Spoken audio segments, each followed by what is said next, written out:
Decision is in. And your winner, Kieran Tae Hooks. Welcome everybody to Monsoon Live Show 100. Yes, our 100th show, and right here on YouTube. I'm your host, Jeffrey Monsoon Mysick, and today in studio, he was on our show before via Skype, but we need to have him live and in person, is local Philly fighter and my dear friend, Kieran Hooks. Kieran, how you doing, man? Doing good. It's nice to finally see you in person and not video. It's good to be here, man. I like this atmosphere in here. It's good to be here. Well, what have you been up to since we last talked? Well, as you know, I was getting ready for my fight on the 18th of this month. So, mainly just training and sleeping. The training and sleeping. I wake up, go to the gym. Since it's been kind of cold out, I don't like to run outside when it's cold, so I'm doing the treadmill a lot, you know. So I do the treadmill, do my sit-ups, push-ups, then I go to the boxing gym, train there, and then I'm right back at the Planet Fitness again, back to a little bit more running. Just to try to make up for it, because it's easier to run on the treadmill than it is outside. Now, have you had to change your training with this fight? Do you know who you're fighting? I know I haven't seen anything on.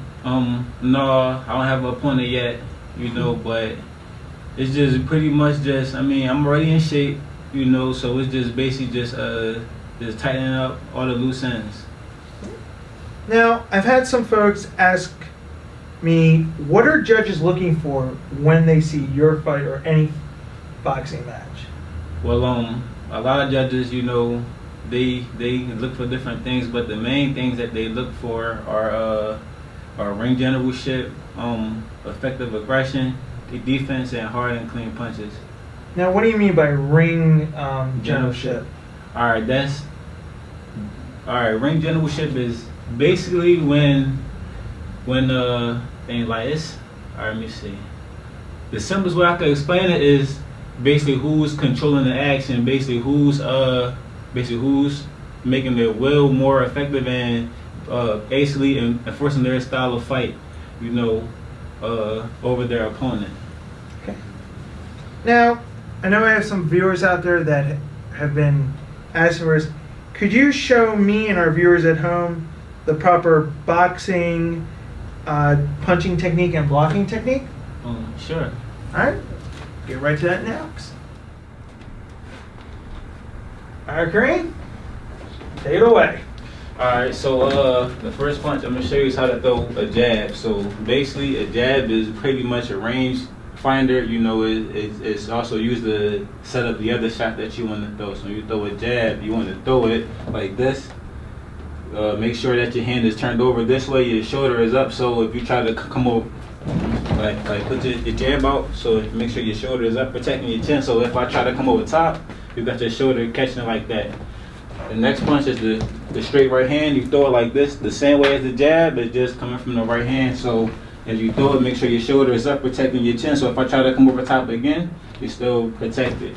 The hook, you could throw it a couple different ways. A lot of people like to throw their hook like this, but I like to throw it like this way because you get more power, and that way you won't hurt your hand. All you're doing is basically when you're throwing it, you want to sit down the shot, and then when you're throwing it, you kind of want to pivot on your lead foot, so that way you get the other one. You want to pivot on this lead foot right here, so that way you get more torque in your shot. Right, but a little bit more with your hip. Right, and then the uppercut, all you basically doing is sitting down on it, and then when you're throwing your right uppercut, all you want to do is just come underneath like this. Right, but you want to extend it out a little bit more. And then but when you turn, also when you throwing it, you kind of want to turn on your back foot too, so you can get more torque, and then you want to twist your hips with it a lot too. A lot of punches you throw in boxing, you want to turn your hips so you get more power in your shot. So a couple ways to defend the jab. You could, if you throw the jab a couple ways, you could defend. You could catch it right here like this, or you can throw it. You can slip it. You come underneath, or you can throw it again. You can slip on that side and come that way. The right hand, the same way. You could throw the right hand. You could catch it A lot of ways you want to do is slip to the outside, so that way you can throw a hook to the body right there. Now, to block the hook, you could block the hook a lot of ways. You could either you throw your hook, you can either step out and come back with a shot of your own, or you can throw it, you can catch it and come back like that, or a jab, or if he throws a hook downstairs, I can catch it right here like this and come underneath, or even still catch it right there and then come that way. Now, what about blocking the uppercut? The uppercut, same way. You throw the uppercut, all you want to do is just catch it like this.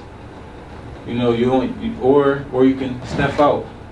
You know, or if you try to come downstairs the same way, all you're gonna do is hit it on the shot so that he hits the elbow, and then throw it again. Once he hits it, boom, you come right there. Also, another way I like to defend the right hand, my personal favorite, is I like to roll it off my shoulder. So when you throw the straight right, you can turn it like this, but when you're doing it, you want to make sure that your shoulder is up, so that way it doesn't slip and hit you in the chin, you get knocked down or knocked out. And then once you roll it, you can either come back with the straight right, or you can throw it and then come underneath, and then follow back with the hook as well. Now, any other tips you can give to the folks at home when as they're watching? Is there something, like we always see fighters, you know, they get injured. How do you know, like, what's that click when you see one of the boxers, you've stunned them? When do you know to go for the kill? Well, a lot of times you have to watch it, because like a lot of old fighters or a lot of veteran fighters, what they like to do is, if they, well, especially with me, if they, because most people, they realize that they can't box me on the outside of the ring, so what they try to do is they'll try to draw me in to fight in the inside game. So with certain fighters, you know, they'll play like they'll hurt just so you could get into fighting their fight, you know. But pretty much, you to see a guy stunned, you know, you just gotta jump on him and attack the opening, and then hopefully, you know, a shot of land and he's out of there, or the ref or his corner will stop the fight for you. Well, folks, you heard it here from the expert, Kieran. Thank you for being on our show. Thank you for having me. No problem. You're going to be seeing a lot more of him. Obviously, we'll be keeping you updated about his fight on the 18th.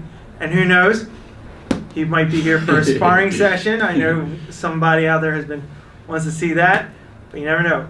For all of us here, quick programming note. Thank you to everybody for making 100 shows a success, and to my executive producer, Michael, thank you for everything he does for me behind the scenes. And for all you guys, have a great week. We'll see you next time on Monsoon Live. Later days.